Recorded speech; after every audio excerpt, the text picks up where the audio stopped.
हरि ओम। ओम श्री परमात्मने नमः। अद्य शास्त्री अंतिम वर्षे संस्कृत वाङ्मये प्रथम पत्रे अभिज्ञान शाकुंतलम पठामः। अहम सुरेश चंद्र गुप्ता है, व्याख्याता, राजकीय संस्कृत महाविद्यालय श्री माधवपुरम। सर्वेषां विद्वज्जनानां मित्राणां छात्राणां सर्वेषां स्वागतं व्याहरामि। सर्वेषाम् अभिनन्दनम्। यथा हि वयं जानीमः, ई कंटेंट माध्यमेन गत 10 दिवसेषु 20 दिवसेषु वा पाठ्यक्रमः अस्माकं प्रचलति। वयम् अभिज्ञानशाकुन्तलस्य प्रथम अंके ये 30 श्लोकाः सन्ति, 30 पद्यानि यानि सन्ति, तेषां व्याख्यानं वयं पठितवन्तः, व्याख्यां कृतवन्तः। तत्र का कथा आसीत् इत्यपि वयं पठितवन्तः, ज्ञातवन्तः। अद्य वयं यत् किमपि अस्माभिः पठितं, हमने जो कुछ पढ़ा तस्य पुनरावृत्ति व्यावहारम, उसकी पुनरावृत्ति ही कर लेते हैं। हमने क्या पढ़ा, क्या नहीं पढ़ा। अतः यतो ही वयं जानीमः एव कि परीक्षा में एक प्रश्न ये भी पूछा जाता है कि जो प्रस्तुत जो पाठ्यक्रम में निर्धारित पाठ्य पुस्तक है, उस पाठ्य पुस्तक की कथा वस्तु लिखिए, या उसके अंक हैं, उसके सर्ग हैं, महाकाव्य है, सर्ग है, नाटक है, अंक है। तो पूछा जाता है उसके अमुक अंक का, प्रथम अंकस्य, द्वितीय अंकस्य, पंचम अंकस्य, सप्तम अंकस्य, चतुर्थ अंकस्य। अभिज्ञान शाकुंतले तु चतुर्थ अंक प्रसिद्ध है। अतः मुख्यतया तो चतुर्थस्य एव अंकस्य सार पृच्छते, चौथे अंक का सार संबंध हो जाता है। ये तो ही वयम पठितवन्तः, हमने पढ़ाई है। कालिदासस्य सर्वस्वम अभिज्ञान शाकुंतलम, तत्रापि च चतुर्थ अंक है। शाकुंतल तो मुख्य ही है, शाकुंतल प्रसिद्ध ही है। उस शाकुंतल में भी उसका जो चौथा अंक है, उसका सार लगभग परीक्षा में लगभग प्रतिवर्ष या हर द्वितीय वर्ष चतुर्थ अंक का सार पूछ जाता है। हमारा पाठ्यक्रम चल रहा है, हमने प्रथम अंक पढ़ा है, उसकी अपने एक एक श्लोक की व्याख्या पढ़ ली है। श्लोकों का जो पद्यों का सार है, भावार्थ है, वो हमने देख लिया है। उनके हमने व्याख्याओं में छंद भी पढ़ लिया है, शब्दों की व्युत्पत्ति भी देख ली है, अन्वय भी अपन ने पढ़ लिया है। आज तो हम अपन जो पढ़ चुके हैं, उस पढ़े हुए अंक का, प्रथम अंक का सार क्या है, वो भी आपको एक बार कथा वस्तु लिखा चुके हैं। फिर उसका आज पुनरावृत्ति हम कर लेते हैं। आज अस्मिन् दिने अद्य अस्माकं पाठ्यवस्तु वर्तते अभिज्ञान शाकुन्तलस्य प्रथम अंकस्य सार। यतो ही प्रश्न वर्तते पठित पुस्तकस्य, जो पुस्तक पढ़ी आपने, पठित निर्धारित पाठ्यपुस्तकस्य, निर्धारित नाटकस्य अभिज्ञान शाकुन्तलस्य प्रथम अंकस्य सारं लिखतु। सार लिखे, यही प्रश्न है। सर्वेषां पुनः सुरेश चंद्र गुप्त द्वारा सर्वेषां स्वागतम, आप सबका स्वागत। हम देखते हैं, आइए हम इसमें क्या क्या श्लोक हैं, क्या पढ़ते हैं, उसको आगे चलते हैं। आइए।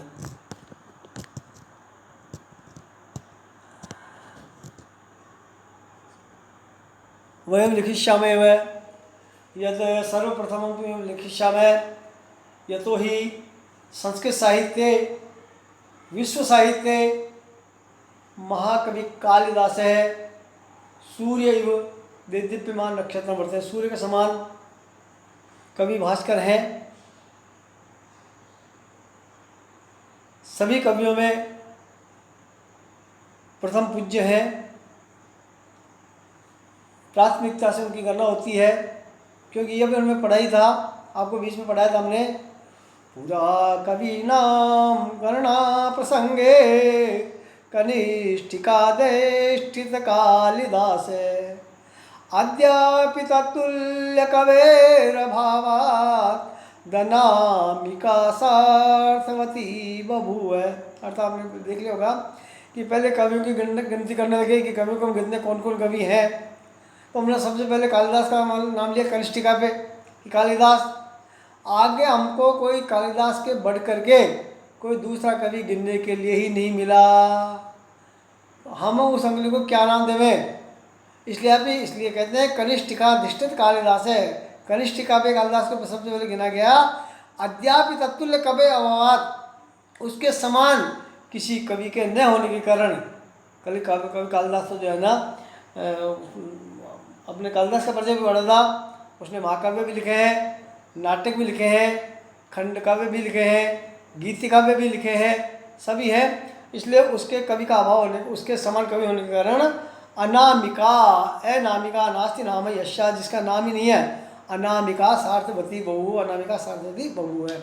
हम उसका सर्ग का पठन चालू करते हैं। पर हम वयम लिखिष्यामः अभिज्ञान शाकुंतलम महाकवि कालिदासस्य सर्वोत्कृष्टा रचना वर्तते। तस्य कालिदासस्य प्रतिभाया चरमोत्कर्ष अस्मिन् काव्ये अस्मिन् नाटके प्राप्यते। चरमोत्कर्ष इस नाटक में मिलता है।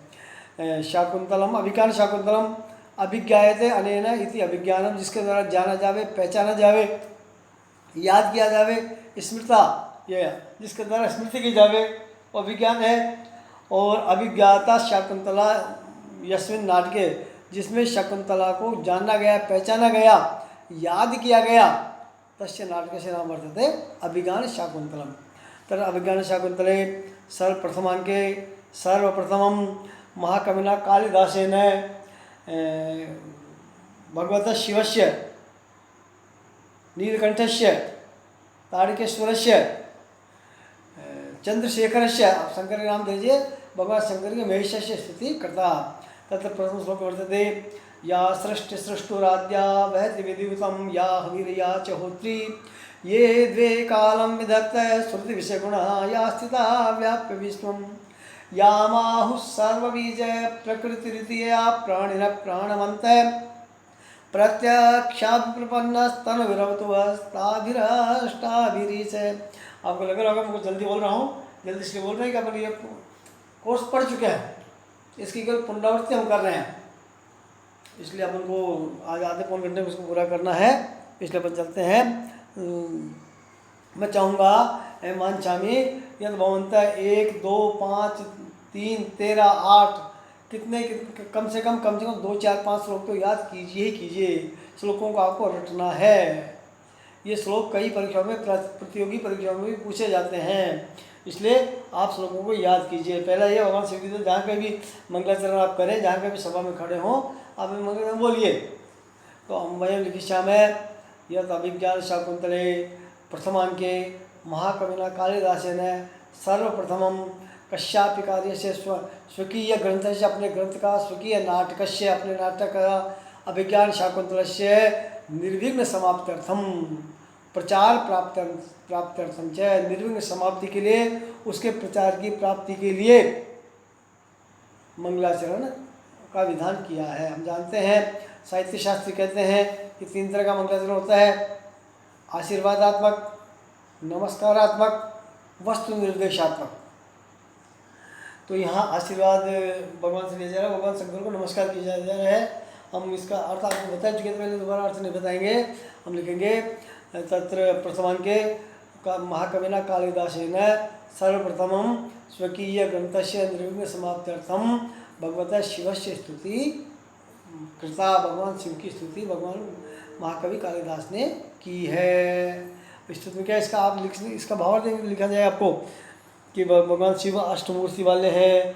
पृथ्वी जल तेज वायु आकाश सूर्य चंद्रमा और होत्री और हवि, ये अष्टमूर्ति जो है ना, वो अष्टमूर्ति आप सब दर्शकों की, आप सब जो पढ़ने वाले पाठक हैं, उन सब की रक्षा करे, ये कहकर भगवान शिव की स्तुति की गई है। अगले श्लोक में चलते अपन देखते हैं, क्योंकि आज इसको पूरा करना है ना अपन को। अग्रिमे श्लोके कवि कालिदास सूत्रधार माध्यमेन, सूत्रधार के माध्यम से कवि कालिदास कथयति, कवि कालिदास जी कहते हैं कि जब तक हम अपने मन में कितने संतुष्ट होने में, कितनी अहम करने में, कितने अपन हम स्वयं को कितनी तवज्जो देवे भले से, लेकिन जब तक सामने वाला संतुष्ट नहीं हो जावे, सुनने वाला, देखने वाला, उस कार्य को निरीक्षण करने वाला जब संतुष्टि नहीं हो जावे, जिसके लिए किया जा रहा है, अगर वो संतुष्ट नहीं होता है तो उस कार्य के साफल्य नहीं है, कार्य की सफलता नहीं है, पूर्णता नहीं है। इसलिए सूत्रधार अपनी पत्नी से कहते हैं कि हम नाटक खेलने का प्रयास करें। उसकी पत्नी तरी नटी करती थी यत् बहुनि नाटकानि आचरितानि बहुनि बहवः प्रयोगा इदानीं अनुष्ठिता। आपने बहुत प्रयोग कर चुके अब तक, तो मंचिता आपने बहुत मंच किया अब तक, कितने नाटकों का, अस्मिन का शंका, इसमें क्या शंका है? तरी सूत्रधार कहते थी अपरितोषाद विदुषां न साधु मन्ये प्रयोग विज्ञानम बलवदपि शिक्षितानां आत्मन्य प्रत्ययम चेत। अर्थात यदा पर्यंतम विद्वांसा संतुष्टा न स्यु तेषां टिप्पणी न आगच्छति, उनकी टिप्पणी नहीं आती है, ते न कथयन्ति, ते विद्वांसः, ते दर्शका, ते पाठका, ते छात्रा यदानीं पर्यंतम न कथयन्ति, जब तक वो नहीं कह देते हैं कि सब ऐसा हुआ ऐसा हुआ, जब तक हमको संतुष्टि नहीं होनी चाहिए। अपरितोषाद विदुषां संतुष्टि पर्यंतम न साधु मन्ये प्रयोग विज्ञानम स्वकीयम प्रयोग विज्ञानम साधु सम्यक सुष्टु न मन्ये, तब उसको सुष्ट नहीं मानते हैं।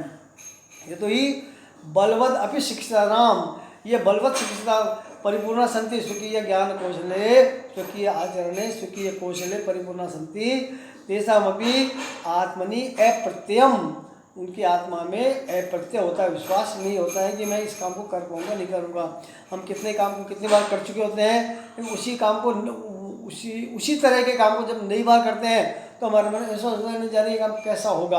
हम भगवान की आराधना करते हैं, भगवान की याद करते हैं, अपने अपने इष्ट को याद करते हैं और करते हैं। तो हम ये लिखना है प्रथमे श्लोके सर्वप्रथमं भगवतः शिवस्य आराधना वर्तते।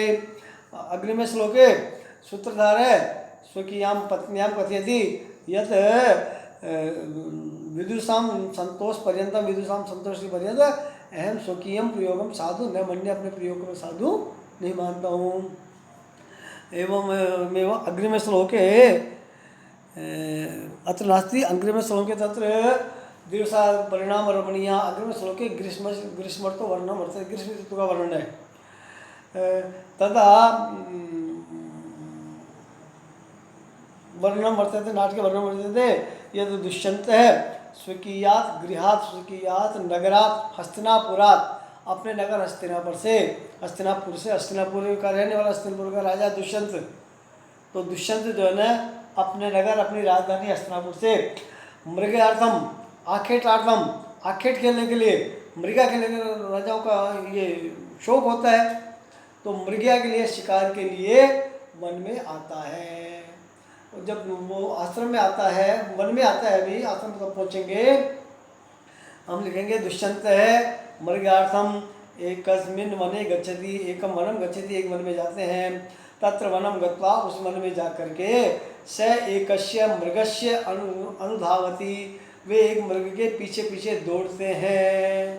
धावनम एकस्य मृगस्य अनु पश्चात धावनम करोति तम मारितुम तम हंतुम, उसको मारने के लिए वो करते हैं। तर्हि स मृगोपि स्वकीय रक्षाय, अपनी रक्षा, स्वकीयाय रक्षाय, अपनी रक्षा के लिए धावती, दौड़ता है। तर्हि स्वाभाविक वर्णन, वहाँ उसका स्वाभाविक वर्णन किया गया है। हम लिखेंगे अग्रिमे श्लोके यदा दुष्यंत मृगार्थम गच्छति एकस्य मृगस्य अनुसरणं करोति तदा मृगः किं स्वरक्षायै पलायते स कीदृशं प्रतिभाति, वो कैसा लग रहा है? तस्य स्वाभाविक वर्णनम ग्रीवा भंगा विरामम मुहुरन पतति शंदने बद्ध दृष्टि पश्चार्धेन प्रविष्ट शरपतन भयात् भूयसा पूर्वकायम दर्भैरर्धावलीढै त्रम विवृत मुख भ्रंश भी कीर्ण वर्मा पश्चोदग्रत्वात् वियति बहुतरम स्तोमोर्व्याम प्रयाति। व्याख्या का श्लोक अलग है, व्याख्या में व्याख्या पूछ जाता है, क्यों पूछ जाता है में विकृष्या में यथा एकस्य मृगस्य वर्णम वर्तते स्वाभाविक वर्णमस्ति यत् मृगस्य दृष्टि तो राज्ञ रथस्य उपरि, राजा के रथ के ऊपर राज्ञ है, रथस्य उपरि वर्तते, बद्ध दृष्टि वर्तते, एकाग्र दृष्टि वर्तते। एवमेव शरपतन भयाद पूर्व कायम प्रविष्ट है, शरपतन के कारण बाण नहीं लग जावे इस कारण भूयसा पूर्व कायम प्रविष्ट है, उसका पीछे का भाग आगे धसा हुआ है। एवमेव श्रम विवर्तन मुख भ्रंश भी कीर्ण वर्तमान पलायनात् धावनात् श्रम करनात्, श्रम करने के कारण तस्य मुखो विवर जायते, उसका मुख खुल जाता है, अनावृतो जायते खुल जाता है, अनावृत मुखस्य अनावृतत्वात्, मुख के अनावृत होने के कारण, खुल जाने के कारण मुखे या कुशा संति, मुख में जो कुशा थी, जो घास थी, यानी तृणानि आसन, जो तृण थे, ते तानि तृणानि तत्र मार्गे पतंती, वे तिनके वहाँ गिर जाते हैं। तई तृणई, उन तिनकों से मार्ग अवरुद्ध है, मार्ग बना हुआ है। एवमेव पश्य, राजा दुष्यंत स्वकीयम सारथिम कथयति, इस राजा दुष्यंत अपने सारथी से कहते हैं पश्य पश्य पश्यतु पश्यतु, अब लोग ये तो देखे वियति बहुतरम आका मृगस्य धावनम आकाशे तो अधिकम, आकाश में ज़्यादा है, स्तोकम उर्व्याम, उर्व्याम पृथिव्याम स्तोकम न्यूनम वर्तते। वो राजा दुष्यंत स्वकीयम सारथिम कथयति यत् भवान अवलोकयतु, निरीक्षण कुर्वन्तु, निरीक्षण कीजिए, अस्य मृगस्य गमनम पलायनम यानम, इसका जो यान है वियति आकाशे बहुतरम, आकाश में तो ज़्यादा है, एवं च पृथिव्याम लघु एव वर्तते। ठीक है, अग्रिमे श्लोके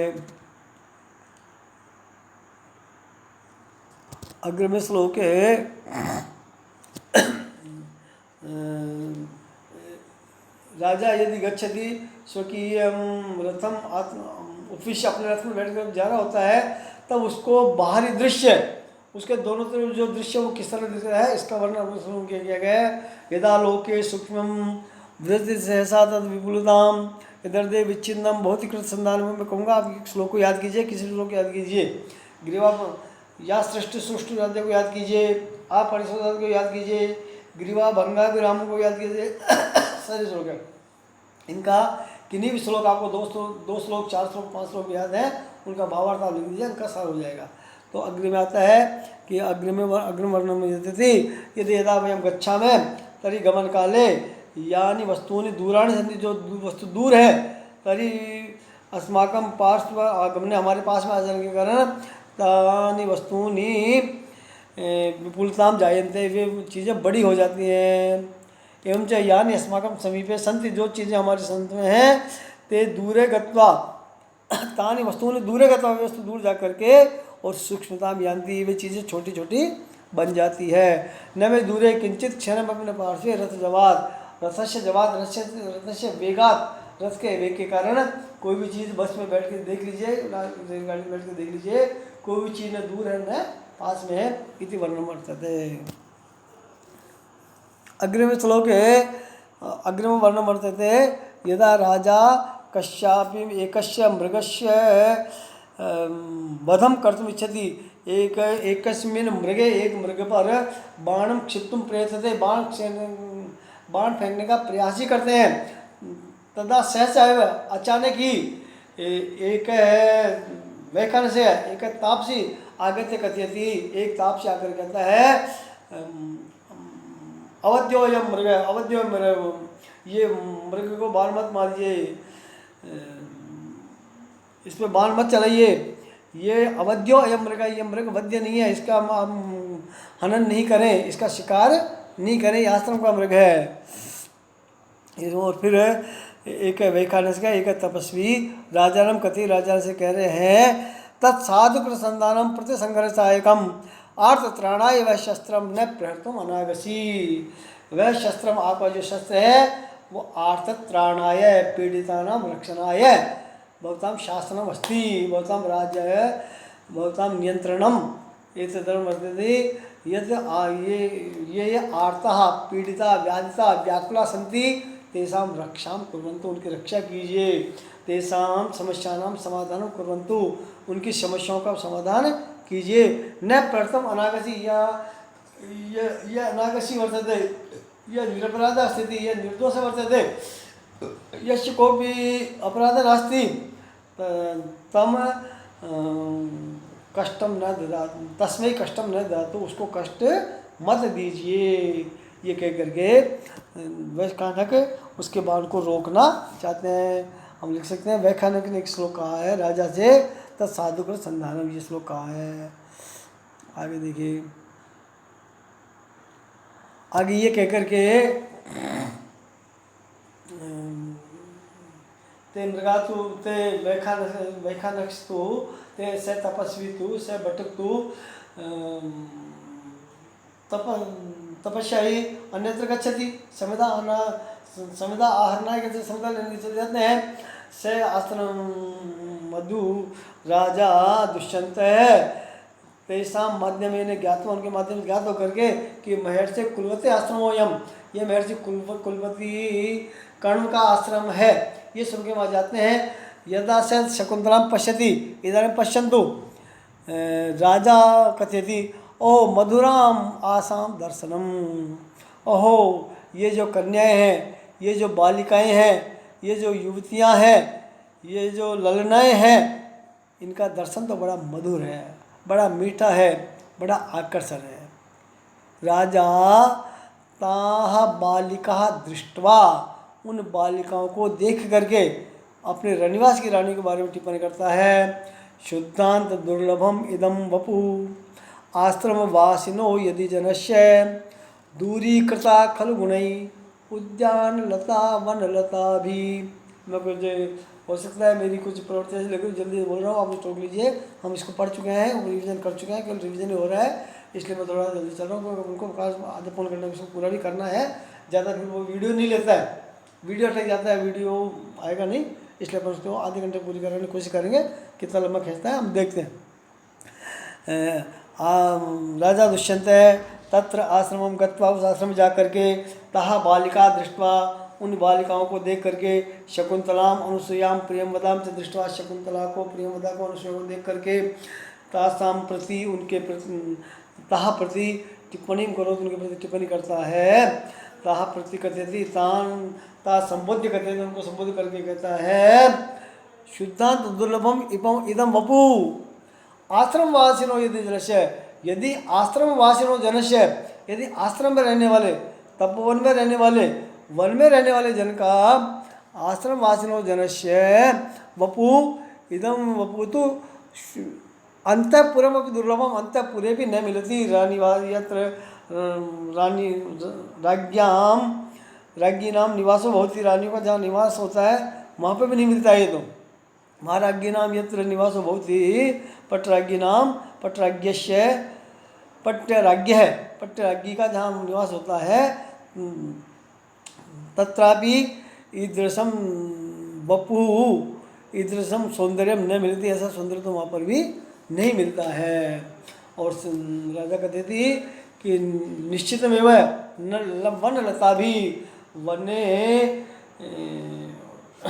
वने या लता या वल्लरिया संति जो वल्लरिया है ता वनलता भी स्वकीय गुण ही अपने गुणों के कारण उद्यान लता दूरी करता उन्होंने उद्यान की लताओं को भी दूरी कर दिया पुरस्कृत कर दिया तिरस्कृत कर दिया निंदित कर दिया।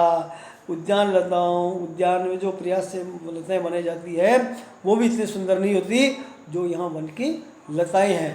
यहाँ आश्रम की जो कन्याएं जितनी सुंदर है इतनी सौंदर्यवती ललनाएँ तो अंतःपुर में भी नहीं मिलती। फिर जब ये स यदा जानाति स यद आश्रम कर्णवः ऋषि इमाम बालिकाम आश्रम सेवायाम नियोजित है इमाम नियोजितवान इस कन्या को उसमें नियोजन किया है नियुक्त कर रखा है। आगता नाम अतिथि नाम स्वागतम व्याहरणाय, आने वाले अतिथियों के स्वागत के लिए रखा है। तरी तद वृत्तांतम ज्ञात्वा श्रोत्रम जान करके दुष्यंत कथयति इदं किलाव्याज मनोहरं वपो तपक्षमं साधितुं य इच्छति ध्रुवं स नीलोत्पलपत्रधारया शमीलतां चेतमृषिर्व्यवस्यति।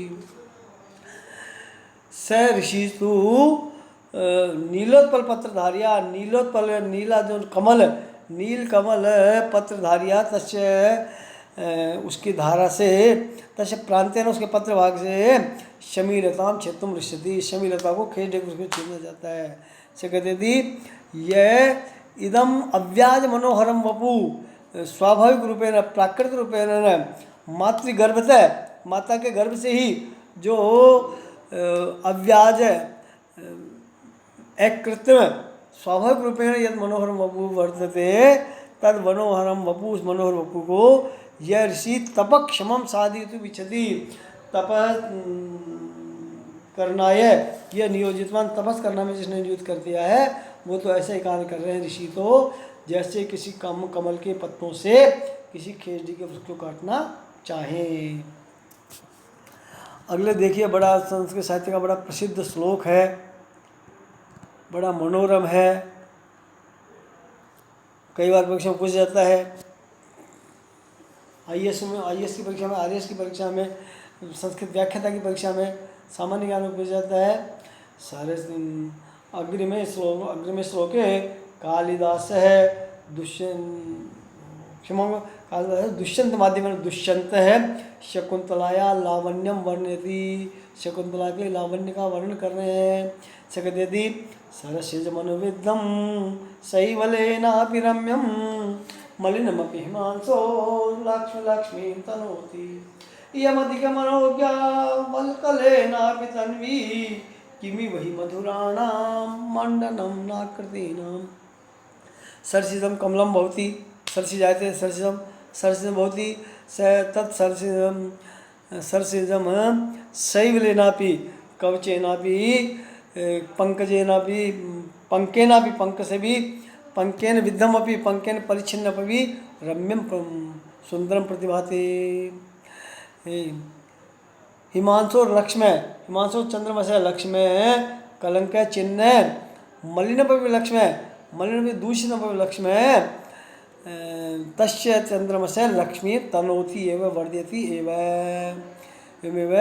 इयं तन्वी इयं मृद्वी वल्कलेनापि चीरवस्त्रेणापि वृक्ष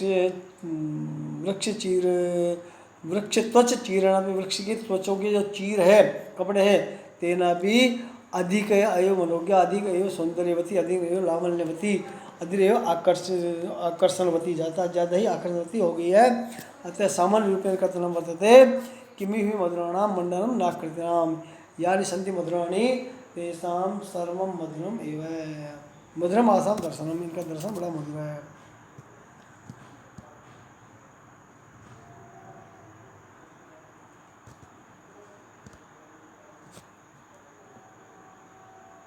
अग्रे भी राजा एवं स्वकीय मनसि कथयति अधरे शकुंतलाया लावण्यम वर्धयति, अधरे किशले रागे कोमल विटपानुकारिणो बाहु कुसुमपि लोभनीयम यौवन मंगेषु सन्नद्धम अस्य अथरोष्टे किशले अधरे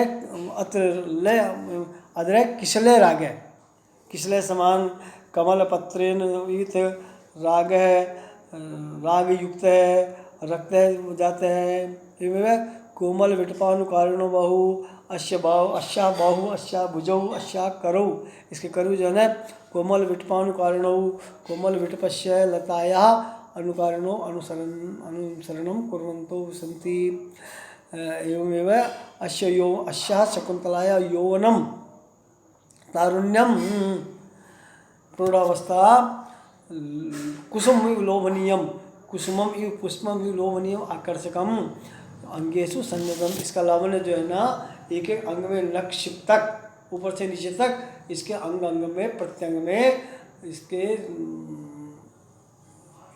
यौवन में यौवन समय है, इसके अंगों में यौवन जवानी आई हुई है। आगे अपने मन विचार करता है कि इसकी मेरी इसके साथ शादी हो जाएगी नहीं हो जाएगी, ये शादी करेगी नहीं करेगी, लेकिन अपने मन, उसका मन जो गवाही देता है उसको कहता है दुष्यंत कथयति असंशयम क्षत्र परिग्रह क्षमा यदा रेमश्याम अभिलाषी मे मन सतामि संदेहपदेषु वस्तुषु प्रमाणमन्तःकरण प्रवर्तय। दुष्यंत स्वकीय मनसि विचार्यति स्वकीय स्वम निजम संबुद्ध, अपने आप को संबोधित करके से कहती थी यत अश्याम में आर्यम मन है अभिलाषी, मेरा जो मन है आर्य मन, जो श्रेष्ठ मन है वो अश्याम शकुंतला अभिलाषी कामकम जा अभवत, अतः क्षत्र परिग्रह क्षमा इयम कन्या इयम बाला इयम तपस्विनी इयम सुंदरी क्षत्र परिग्रह क्षमा क्षत्रियेण परिगृहीतुं विवाहुं योग्या वर्तते इति संशय अत्र कोपि संशयो नास्ति, कापि शंका नास्ति, इस बात में कोई भी शंका नहीं है किसी क्षत्रिय के साथ में इसका विवाह होगा, क्योंकि सामान्य रूप से बात कही गई है सतामि संदेहपदेषु वस्तुषु प्रमाणमन्तःकरण प्रवर्तय। यत्र कुत्रापि संदेह हो जाते, भ्रम हो जाते, निर्णय में जाते थे, अनिश्चयावस्था यत्र भवति, अनिश्चयावस्था जहाँ पे हो जाती है तत्र संदेह पदेषु भ्रमात्मक स्थलेषु निर्णयात्मक कार्येषु सताम अंतःकरण प्रवृत्ति प्रमाणम सताम सज्जनानां श्रेष्ठानां महापुरुषाणां आर्यजनानां अंतःकरणम यत् अंतःकरणं यत् कथयति आत्मा यत् कथयति तदेव तत्र प्रमाणम मन्यते, वहीं पे वहाँ पर प्रमाण माना जाता है। यह कहेंगे, आगे चलिए।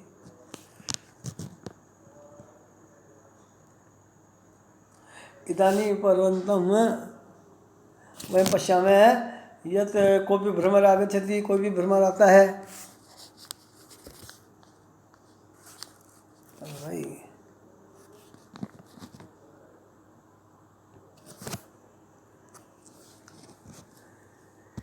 किम् अभवत् अत्र, कोऽपि भ्रमर आगच्छति, सा शकुन्तला तं भ्रमरं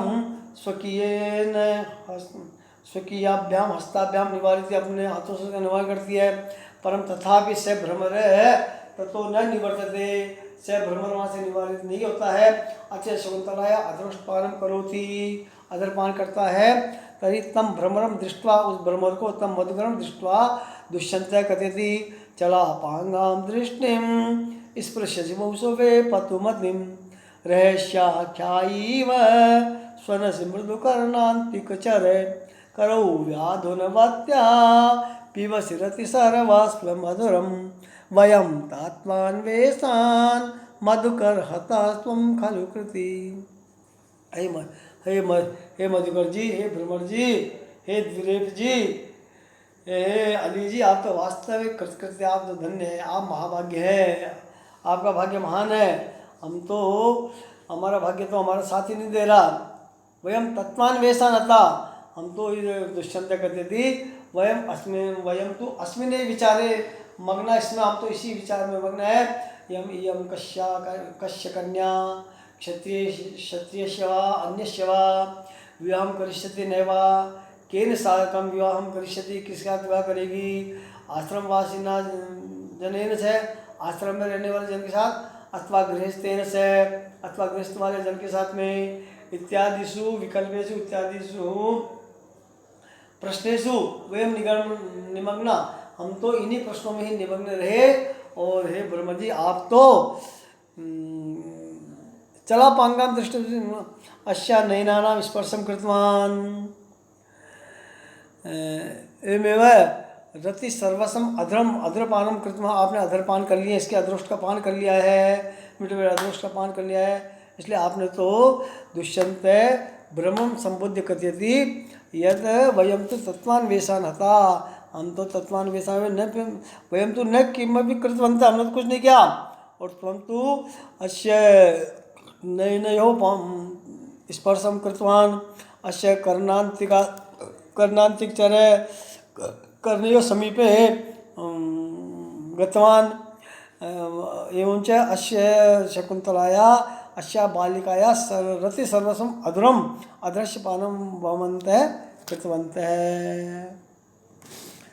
परम यदा स जानाति दुष्यंत सखी माध्यमेन प्रियपदा माध्यमेन जानाति जान जाता है ज्ञातवान स दुष्यंत ज्ञातवान यद इयं दुष्कर्मस्य पुत्री नास्ति कर्म तु अस्य पालक पिता वर्तते इयं तु विश्वामित्रस्य क्षत्रिय राजस्य वर्तते विश्वामित्र है तस्य है मेनका गर्भात जाता मेनकाया गर्भात मेनका के गर्भ से उत्पन्न हुई मेनकाया अप्सराया गर्भात मेनका के गर्भ से हुई है यम विश्वामित्रस्य क्षत्रियस्य पुत्री वर्तते क्षत्रिय की पुत्री वर्तते है अतः मेनकाया अप्सराया कन्या मेनका अप्सरा की कन्या है इदम ज्ञात्वा से दुष्यंत कथयति मानुषीषु कथम वा स्यात् अस्य रूपस्य संभव न प्रभातरणम ज्योति उदेति वसुधातलात्। हाँ मैं ये सोच रहा था कि अस्य रूपस्य संभव ये जो रूप है सौंदर्य है लावण्य है ये जो रमणीयता है ये जो आकर्षण है इस आकर्षण ये जो मनोहरता है इस मनोरमता की उत्पत्ति मानुषीषु कथम स्यात् इस लोक की जो देवियाँ इस लोक की जो नारियाँ हैं उनमें ये उत्पत्ति नहीं हो सकती थी क्योंकि न प्रभातरम ज्योति उदेति वसुधातलाम जो देदीप्यमान चमक है जो प्रकाश है वो ज्योति वसुधा तलात न उदेती वसुधा के तल से पृथ्वी तल से उनका उत्पत्ति नहीं हो सकती। ऐसा जो प्रकाश होता है वो प्रकाश तो दिव्य लोक से ही आ सकता है। ये जो कन्या है ये जो सामने लावण्य दिख रहा है ये जो सौंदर्य दिख रहा है ये सौंदर्य तो दिव्य किसी दिव्य स्रोत से ही हो सकता है। मनुष्य लोक में ऐसा सौंदर्य की उत्पत्ति संभव नहीं है। अग्रे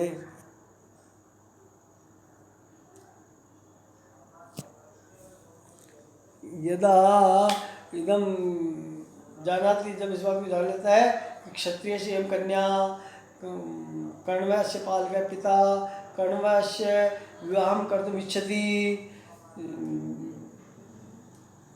इदम ज्ञात्वा दुष्यंत स्वकीय मनस्य कहते थे अपने मन में कहता है आत्मगतम अपने आप ही कहता है बहुहृदय साविलासम संप्रति संदेह निर्णयो जाता है आशंक से यदग्निम तदिदम स्पर्श क्षमम रत्नम। हे हृदय अरे मन अब तो संतुष्ट हो जा अपने आप में कृतकृत्य हो जा अब तो चिंता मत कर यदि संदेह निर्णय हो जाता अब तो तेरा संदेह जो होता है कि किसकी कन्या किसकी नहीं है तस्य संदेह से निर्णय हो जाता है इस संदेह का निर्णय हो गया है। आशंक से यदग्निम जिसको तू अग्नि समझ रहा था तो एकदम स्पर्शमम रत्नम वो स्पर्श के समान रत्न है। दुष्यंत आत्मगतम कथयति यद है अयि मन इदानीं संतुष्टो भवतु अब संतुष्टम बहुत ही आप संतुष्ट हो जाइए यदो ही इदानीं पर्यंतम वृत्तांत ज्ञानात् पूर्व वृत्तांत को जानने से पहले यद अग्नि आशंका से जिसको आप अग्नि की आशंका कर रहे थे कि यम अग्नि नश्यात् कहीं अग्नि नहीं हो जाए तद अग्नि नास्ति अपितु रत्नम वर्तते स्पर्श क्षम रत्नम स्पर्श करने योग्य वह तो रत्न है ये विवाह योग्य है इससे आप विवाह कर सकेंगे। अब खुश हो जाइए ये कहता है। एवं अंतराल इस अंतराल में दुष्यंत तस्या शकुंतलाया प्रवृत्ति है पश्यति उनकी प्रवृत्तियों को देखता है कि उसकी क्या प्रवृत्तियाँ हो रही है। तस्या भावान तस्या क्रियाकलापान पश्यति उसके तस्या शकुंतलाया क्रियाकलापान उसके क्रियाकलापों को देखता है। तस्या आचरणम पश्यति उसके आचरण को देखता है और तस्या शकुंतलाया आचरणम आगमनम गमनम उत्थापनम उपवेशनम उसके उठना बैठना चलना बोलना वाचनम इत्यादि दृष्ट्वा स कथयति शकुंतला विषये स्वकीय मनसि दुष्यंत कथयति वाचं न मिश्रयति यद्यपि मद्वचोऽपि कर्णं ददात्यपि मुखं मयि भासमाने कामं न तिष्ठति मदान सम्मुखीना भूयिष्ठं मन्य विषया न तो दृष्टि अस्या दृष्टि अन्य विषया तो न यद्यपि चाहे मेरे से भी यदि देख रही है लेकिन अस्या दृष्टि अस्या शकुंतलाया दृष्टि नयनम अन्य विषया तो न अन्य वृत्तांत प्रति तो नास्ति, अन्य विषय की ओर तो नहीं है। अन्यत्र नास्ति अभी तो मई विषय एवं संपूर्णम अश्य ध्यानम, इसका सारा ध्यान मेरी हो रही है। क्या क्या है कि वाच्यम न मिश्रति, ये मेरी वाणी में वाणी नहीं मिला रही है। तथापि कर्णम ददाति, यह कान तो लगा रही है। यम शकुंतला मम मया साकम वार्ताम न करोति, मेरे साथ बोल तो नहीं रही है, परम तथापि एम यद किमपि वदामि, मैं जो कुछ भी बोलता हूँ तस्या मयि वाच्य उस मेरी वाणी, पश्चाम मयि वाच्य उस मेरी वाणी में कर्णम ददाति ध्यानम ददाति मयि वासने, यदा अहम वच में जब मैं बोलता हूँ तदा से सावधान शकुंतला सावधानतया सावधान होकर के और मम कथनम सुनोति, मेरे कथन को सुनते जरूर है। कामम न तिष्ठति मदानन सम्मुखीना, मद आनन आनन मुखम, मई मम मुखस्य प्रत्यक्षम तो न तिष्ठति, मेरे मुख के सामने तो नहीं बैठती। यम शकुंतला याम अहम चिंतयामि, जिसको मैं चिंता कर रहा हूँ, याम अहम वांछामि, जिसको मैं चाहता हूँ, यश्याम अहम कामुक, जिसमें मैं कामुक हूँ, सा शकुंतला मदान सम्मुखीना तो न तिष्ठति, मेरे मुख के समीप तो नहीं बैठती है। तथापि अच्छा दृष्टि मई क्रियाकलापान प्रति एवं, मेरे जो क्रियाकलाप हैं, मई कथनम मई आचरणम मई उपवेशनम अहम यत् किमपि आचरामि, मैं जो कुछ भी आचरण कर रहा हूँ तासाम क्रियाकलापान प्रति एवं, उन क्रियाकलापों के प्रति ही, मम व्यवहारम प्रति एवं, मेरे व्यवहार के प्रति ही अश्या शकुंतलाया ध्यानम अस्ति, शकुंतला का ध्यान है। ये भी वहाँ पे कहता है। पूरा होने जा रहा है भाई, पूरा हो गया है। हाँ ये पूरा हो गया, ये पर ही इसी जो हम पढ़ चुके हैं इस बात को पूरा हो चुका है, आपका सब पूरा हो गया है। इसी बात को पहले इनका जब सार लिखेंगे उसमें वापस करते हैं कि कवि कालिदास है अभिज्ञान शाकुंतल स्वकीय नाटक अभिज्ञान शाकुंतल प्रथमांके सर्वप्रथम भगवत शिवस्य स्तुतिं करोति, तथा सूत्रधारे कथयति यदि विदुषाम संतोषं प्रति आत्मनि प्रत्ययं न होति विश्वासो न जायते, तथा अग्रिम श्लोके ग्रीष्मस्य ऋतौ वर्णनं वर्तते, ग्रीष्म सलिलावगा इसमें ग्रीष्म ऋतु में हमें जो अच्छा लगता है शरीर में अवगाहन करना, ठंड ठंडी हवा में बैठना, चाय सुलभ निद्रा, गहरी छाया में सोना, ये इतनी वर्णन वर्तते। ततो राज्ञ दुष्यंत मृगयार्थम आखेटार्थम तपोवनम गच्छति, तत्र तपोवनम गत्वा स एकम मृगम हंतुम, एक मृग को मारने के लिए तम अनुगमिशन उसके पीछे पीछे जाता हुआ अवरुद्धे सति रोक देने पर कर्ण मुनि आश्रमम प्राप्यति, कर्ण मुनि के आश्रम में पहुँच जाते हैं। यदा स मृगम मारितुम प्रयतते, जब वह मृग को मारने का प्रयास करता है, तदा वह खानक कथयति एक तपस्वी कथयति अवध्यो अयम आश्रम मृगोयम अवध्योयम, यही श्रीमान अयम मृगतु वनस्य नास्ति अपितु आश्रमस्य वर्तते, अतः अयम वधनीय नास्ति वध्य नास्ति मार्तुम योग्य नास्ति, अस्य अननम अस्य शिकारम मा कुर्वन्तु, इसका शिकार आप मत कीजिए। आप अपने बाण को प्रतिसंगर सहायकम, आप अपने बाण को वापस ले लीजिए। तदा दुष्यंत तम तपस्विनम प्रणम्य, उस तपस्वी को प्रणाम करके पूछता है अयम कस्य आश्रम है, यदा से कथयति अयम कर्ण ऋषि आश्रम है, कर्ण ऋषि कुत्र विराजते, कर्ण ऋषि कहाँ बैठे हुए हैं, वो कहती है कि कर्ण ऋषि इदानीम कश्यापि अनिष्ट निराकरण है, किसी अनिष्ट के निराकरण के लिए सोम तीर्थम गतवंत संति, वे तो सोम तीर्थ पर गए हुए हैं। कौन सा अनिष्ट निवारण के लिए? शकुंतलाया अनिष्ट निराकरणाय, शकुंतलाया किमपि अशुभम आयशन अस्ति, कोई भी अशुभ आने वाला है उसके अशुभ के निवारण के लिए वहाँ पे गए हुए हैं। कहाँ गए हुए? सोम तीर्थम गमन सूचना, सोम तीर्थम गतवंत है कर्म ऋषि इति सूचना तपस्वी माध्यमेन से प्राप्त होती, तपस्वी के माध्यम से वह प्राप्त कर लेता है। इदानी में मंत्रालय इसी समय, इसी बीच में कुछ समय बाद में पादपान सिंचंती, पादपों का सिंचन करते। सखीभ्या में बहकवाद की जगह में पूरा नहीं है। पादपान सिंचंती, पादपों को, वृक्षों को, पेड़ों को सिंचित हुई। पादप का क्या अर्थ है? पादाभ्याम पिबती, पादप जो अपने पाँव से अपनी जड़ से पानी पीता है उसको पादप कहते हैं।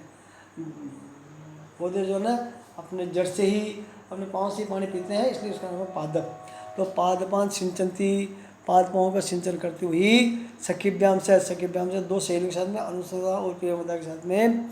शकुंतलाया रंगमंचे प्रवेशम, शकुंतला का रंगमंच पर प्रवेश होता है। नाम दृष्टवा दुष्यंत नायिका प्रति आकर्षण, दुष्यंत बने दुष्यंत के मन में नायिका प्रति, नायिका के प्रति आकर्षण हो जाता है। अब सामने देख लीजिए। सखी माध्यमेन शकुंतला जीवन व्रत विवाह विषये आश्वस्ति भवनम यदा से जानाति यदि यम ब्राह्मण से पुत्री नास्ति अभी तो राजस्य विश्वामित्र से पुत्री वर्तते, क्षत्रिय से पुत्री वर्तते। मेनकाया पुत्री, मेनका अश्य माता वर्तते, इसकी माता का नाम मेनका है। अतः कर्णवश्य विवाह करिष्यति एवं, कर्णवश्य इसका विवाह करेंगे। योग्यम वरम यदा से प्राप्स्यति, जब वो योग्य वर को प्राप्त कर लेंगे। योग्यम वरम अन्वेष्टुम एवं, योग्य वर का अन्वेषण करने के लिए ही ते गता संति वे गए हैं। यदा योग्यस्य वरस्य प्राप्ति भविष्यति, जब योग्य वर की अनुरूपम वरम, अनुरूप योग वर के साथ में इसका विवाह हो जाएगा।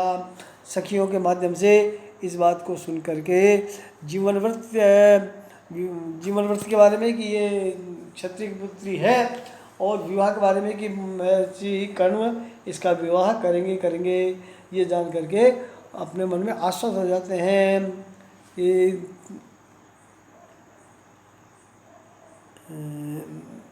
ये तेरे साथ विवाह के योग्य है। भव हृदय साविलासम, हृदय संतुष्ट हो जा। परिचय, ये इस पर रह गया भाई, परिचय प्राप्त नहीं, परिचय प्राप्ति कहीं हट गया, पैर जोड़ दीजिए। परिचय प्राप्ति, उसका परिचय प्राप्त करने पड़ जाए। अपने बोल दिया है कि ये ब्राह्मण की पुत्री नहीं है, क्षत्रिय की पुत्री है, और इसका विवाह भी होगा ही होगा, याद है। इसके बाद में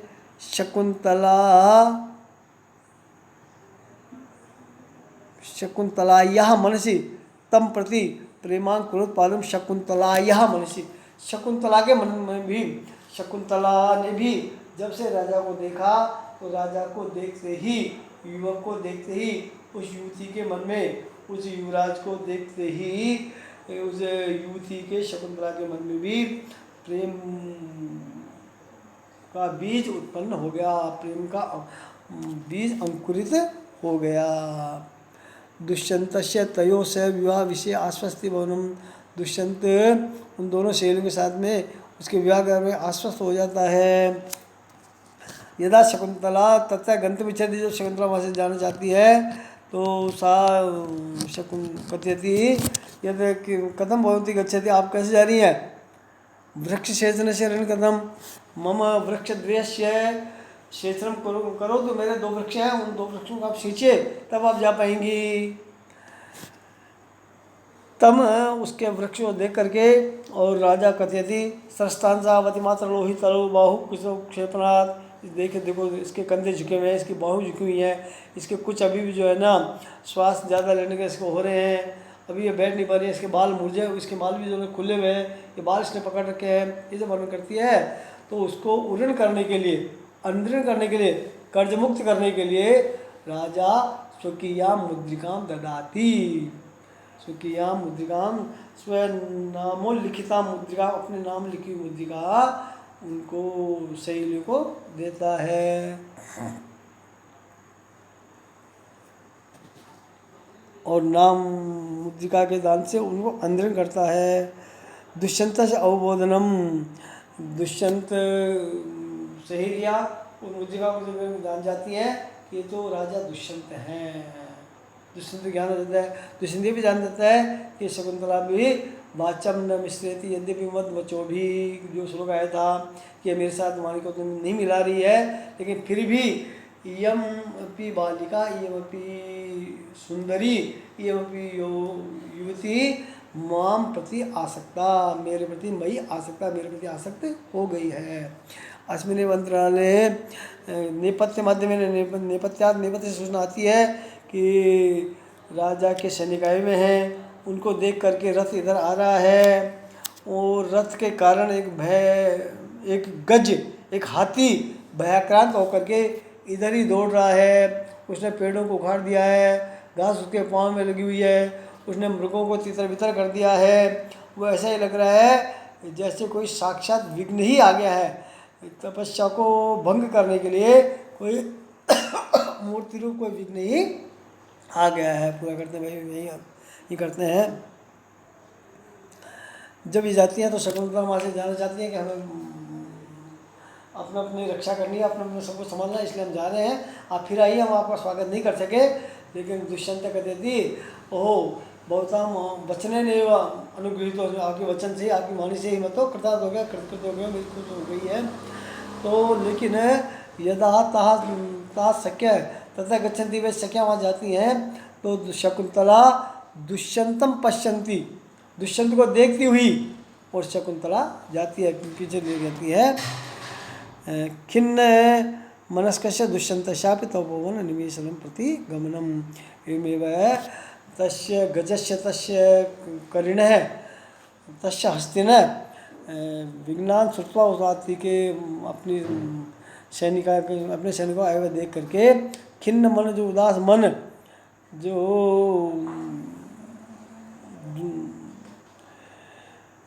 दुखी मन वाला जो दुष्यंत है, वो दुष्यंत भी तपोवन निवेश के प्रति, जहाँ उसके सैनिक का पड़ाव था उसके प्रति दुष्यंत भी चला जाता है। हम इसको पढ़ेंगे, बार बार पढ़ चुके हैं। कल से हम दूसरा अंक पढ़ना प्रारंभ करेंगे। पहला अंक आपका हो गया है, यही विराम देते हैं।